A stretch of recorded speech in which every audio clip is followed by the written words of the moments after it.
আল্লাহ, আমি একটা সুযোগ চাই, শুধু একটা। প্লিজ দয়া করে আমাকে আরেকটা আবার সুযোগ দিন, আমি এবার ভালো হয়ে যাব। আল্লাহ, আমি সত্যি বলছি, আমাকে ফিরিয়ে দিন।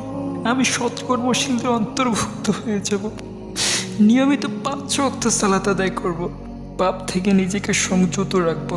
আল্লাহ প্লিজ, শুধু 2 মিনিটের জন্য হলেও আমাকে পাঠান, আমি যেন সুস্থ অবস্থায় মৃত্যুবরণ করতে পারি। কি ভাবছেন সেদিন আপনাকে যেতে দেওয়া হবে? না, সেদিন সবার মুখে একটাই আর্তনাদ থাকবে, রব্বির জিউরি, রব্বির জিউরি।